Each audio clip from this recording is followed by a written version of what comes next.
Sebenarnya untuk kunci dari kandang, ukuran ataupun lokasinya nggak terlalu dominan kalau bagi saya, karena saya udah mencoba beberapa tempat, nggak masalah baik di ukuran maupun tempatnya.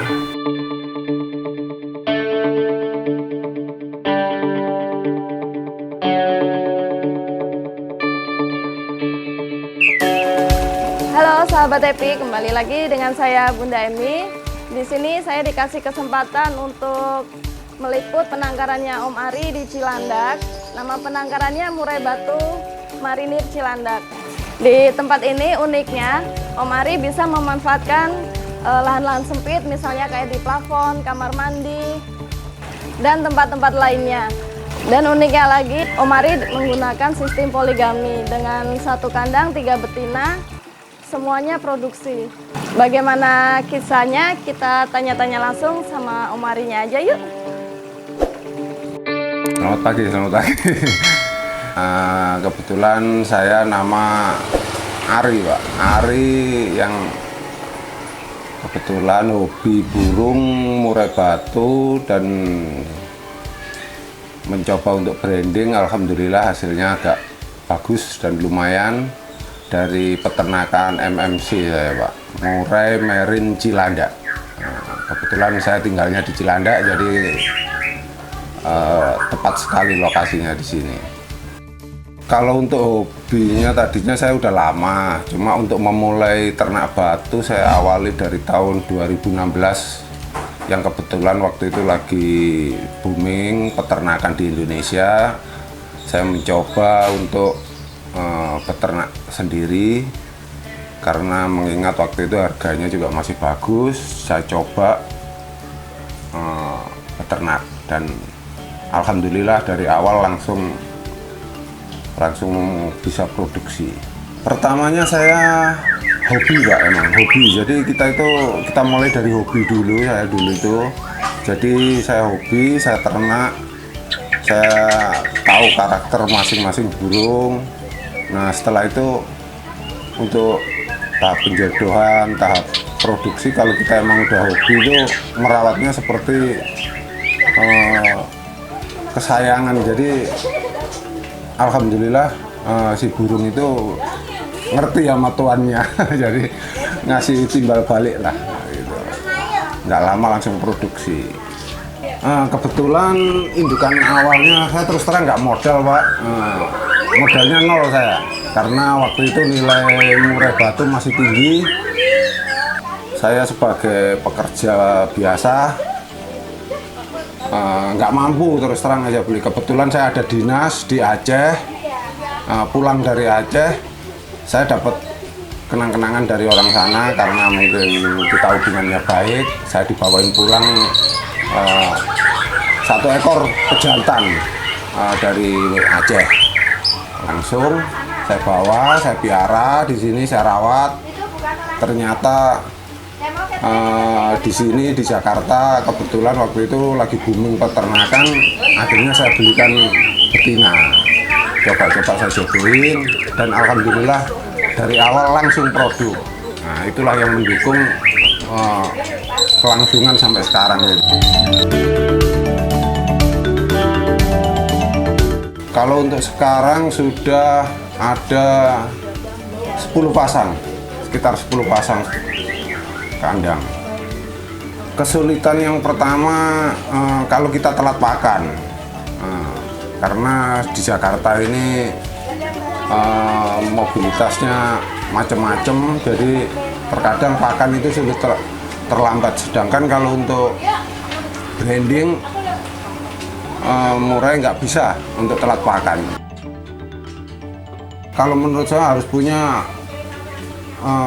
kontrak sama dengan penjual pakan. Jadi yang apapun yang terjadi kita harus pakan itu harus nonstop. Syukur-syukur kalau bisa ternak pakan sendiri. Tapi kalau untuk nggak memungkinkan ternak pakan sendiri, kita harus punya langganan tetap agar berkesinambungan pakan itu, jangan sampai terlambat.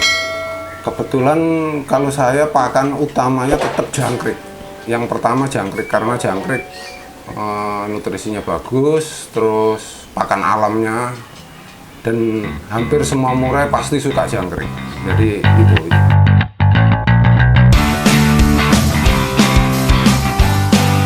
Sebenarnya kalau untuk kandang itu fleksibel, menyesuaikan aja. Cuman kita harus bisa membaca karakter burung, merasa nyaman nggak. Tapi yang menjadi utama menurut saya kenyamanan burung. Selama burung itu merasa nyaman, nggak masalah dan bisa berkelanjutan. Jadi untuk beranak nggak cuma sekali dua kali ya. Kalau beranak cuma sekali dua kali itu masih perlu kita pertanyakan. Tapi kalau udah kelangsungan sampai setahun 2 tahun, berarti burung itu udah merasa nyaman untuk beranak di situ. Jadi kunci utama saya bukan diletak di ukuran atau di tempatnya, tapi kenyamanan burung. Oke kawan, kita lihat kandang dari MMC dulu ya. Silakan kita lihat. Jadi mengingat ini di kota Jakarta, kita bikin kandang seadanya aja, tapi hasilnya bisa maksimal. Seperti kandang saya yang tahap awal ini berukuran 70 cm, lebar 70 cm, panjang 1,5 meter, tingginya 2 meter. Jadi sangat minimalis, tapi dengan hasil memuaskan. Nah, ini salah satu kandang saya poligami, yang satu betinanya udah angkrem itu di pojok. Nah, ini yang betina satunya, dua-duanya bisa produk ini, alhamdulillah. Ya.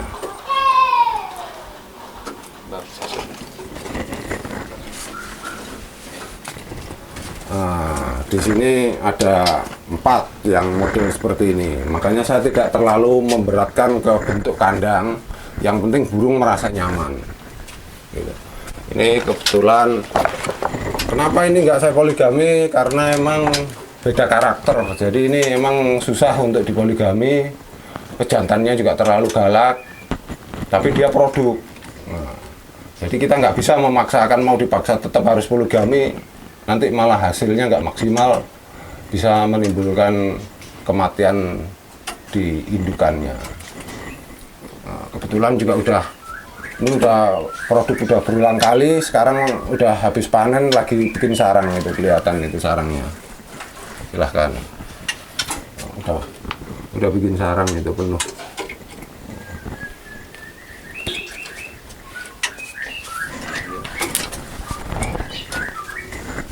Nah kalau yang ini pasangan poligami tapi lagi mabung seperti yang saya ungkap tadi, jadi dia belum siap produk.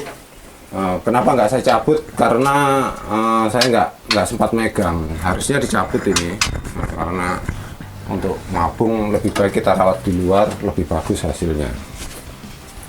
Sama ini juga, ini baru selesai mabung juga, ini juga poligami.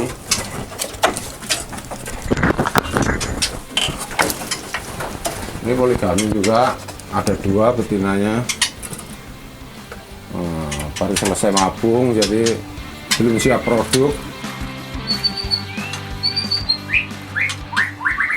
Kalau dari awal saya emang sistem biasa, jadi betina jantangnya satu-satu saya cobain. Setelah itu berkembang, saya mencoba sistem poligami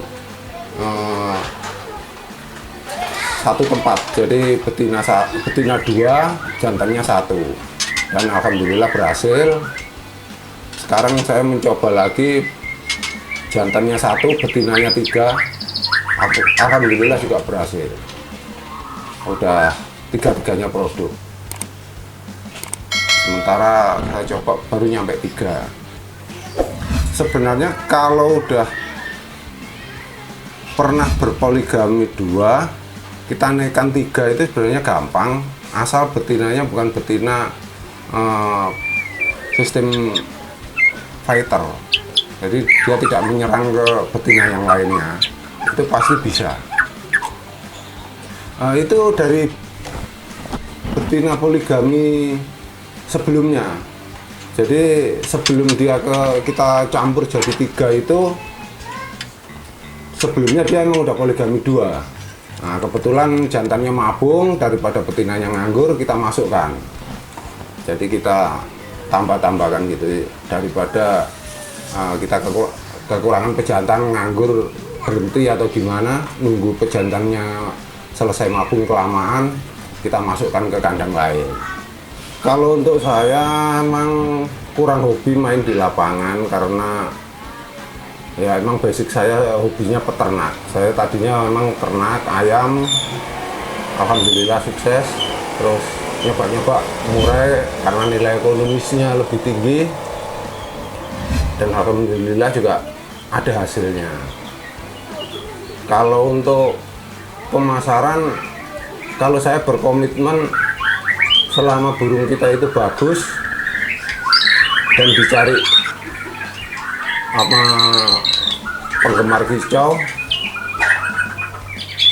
kemana aja kita pasti laku untuk pemasaran. Terutama satu lagi kunci kita adalah kejujuran gitu. Jadi kita selalu jujur, ngomong apa adanya. Pembeli puas, itulah promosi kita yang paling kuat.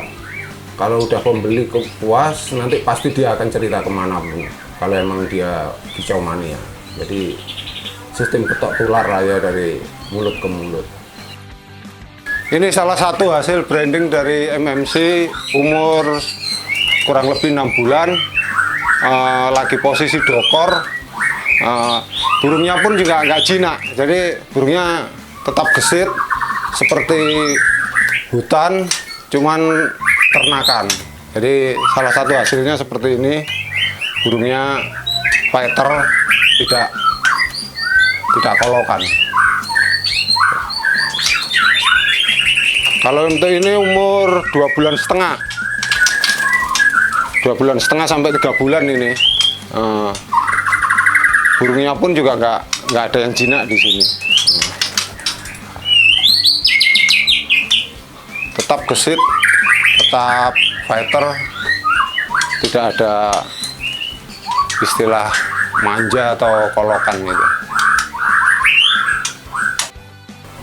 Kalau untuk awal produksi pertama kali saya memang merasa kesulitan waktu itu, karena sama sekali belum pernah berternak murai. Jadi awal dari nol itu saya emang nggak pernah berternak murai. Cuma pas pertama kali menetas itu saya emang kesulitan, gimana ini langkah yang saya ambil selanjutnya. Nah, dalam hal itu kita sharing sama ke senior apa yang langkah kita perlukan buat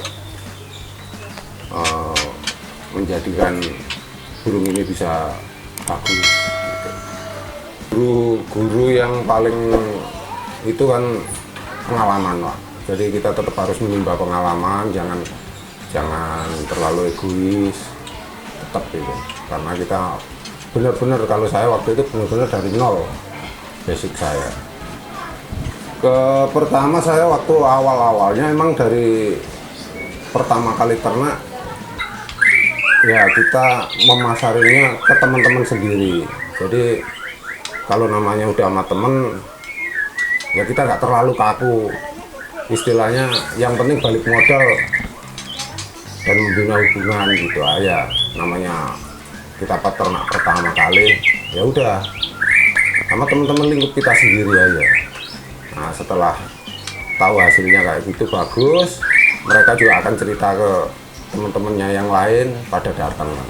Kalau untuk keluarga, alhamdulillah mendukung. Kebetulan istri saya ibu rumah tangga, jadi dia bisa sedikit-sedikit akhirnya terbiasa untuk merawat burung-burung di rumah. Gitu. Nah, kalau untuk saya keluar kota atau nggak pulang, istri udah siap mengcover. Di sini saya nggak pakai asisten karena kita itu sifatnya murai itu berkembang, Pak. Jadi setiap hari harus kita pantau, kita harus dapat ilmu dari situ. Makanya saya dari awal saya berternak mulai pasangan biasa, bisa naik ke pasangan poligami sampai ketiga. Karena saya setiap hari saya pelajarin terus kemauannya murai seperti apa, dan setiap burung beda-beda kemauannya. Dari situ nanti kita akan akan dapat ilmu. Kalau untuk setiap bulan saya selama ini bisa menghasilkan 15 sampai 20 trotol. Ya. Kalau untuk total kandang saya ada 10, cuman kan nggak semuanya produk. Jadi ada pada saat masa mabung, ada pada saat masa nggak aktif. Sekarang yang aktif produk 5.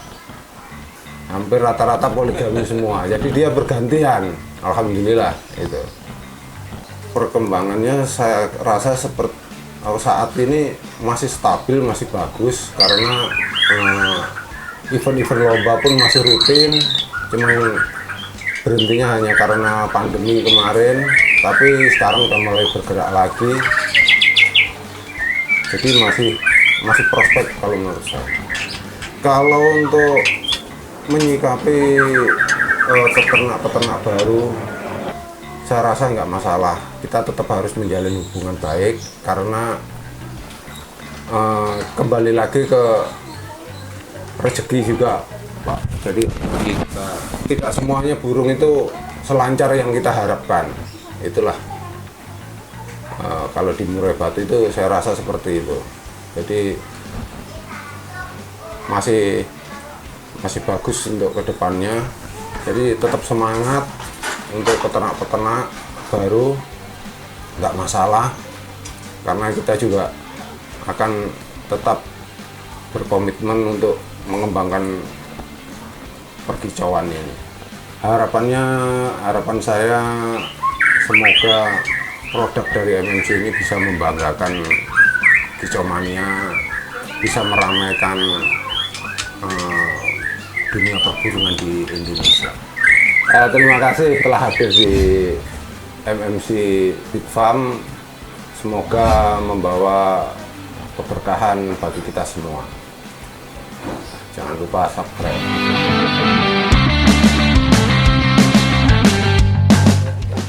Jadi buat teman-teman yang pengen beternak tapi nggak punya lahan, jangan putus asa ya.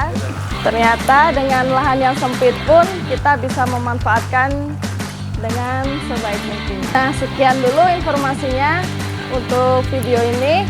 Mudah-mudahan bermanfaat buat teman-teman semua. Dan jangan lupa like, komen, dan subscribe. Salam happy!